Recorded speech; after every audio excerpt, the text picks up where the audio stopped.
கிருஷ்ணன் பாருங்க ரவுடி பாஷை பேசுறான். இந்த மாதிரி அநியாயமா சம்பாதிக்கிறவனுடைய மனசு கெட்டு போய் அவன் வீர வசனம் பேசுறானா ஹாலில் உட்காந்துக்கிட்டு. அதான் சொல்றாரு, ஆடியோ அபிஜனபவன் அஸ்மி, நான் பணக்காரன், நான் உயர்ந்த குலத்தை சேர்ந்தவன். கோ அந்யோஸ்தி சத்துர் சோமையா, எனக்கு சமமா எவன்டா இருக்கான் இந்த ஏரியாவில்? எவனாவது வெள்ள விட்டு போட்டு நடந்துருவானா?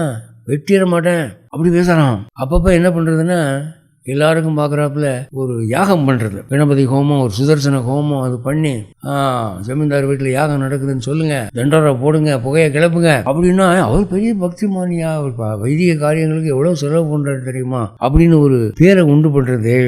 அது மட்டும் இல்லை, அந்த யஜ்யத்துக்கு வந்தவங்களுக்கெல்லாம் தானம் கொடுக்கறது, ஆளுக்கு ஒரு ஜோடி வேஷ்டி வாங்கிக்கிங்க எல்லாம் தானம், பேரு பரப்புவான். இதெல்லாம் அவர்கள் தங்களையே ஏமாற்றிக் கொள்கிற வேலை தான் என்று கண்ணன் சொல்றான். நம்ம இன்னைக்கு நாட்டில் நடக்கிற அயோக்கியத்தனத்தெல்லாம் பகவத்கீதையில கிருஷ்ணன் எப்படி படம் பிடிச்சு சொல்லியிருக்கான் பாருங்க. பகவத்கீதையில இதெல்லாம் இருக்குன்னு யாருக்கு தெரியும்? அந்த மாதிரி 16வது அத்தியாயத்துல கொண்டு அவ்வளவும் புதைச்சு வச்சிருக்கிறான். அதனாலதான் நான் இதுக்கு தலைப்பு திருட்டு சம்பாத்தியம்னு கொடுத்தேன். ஏன்னா கிருஷ்ணன் கொடுக்குற தலைப்பு அது.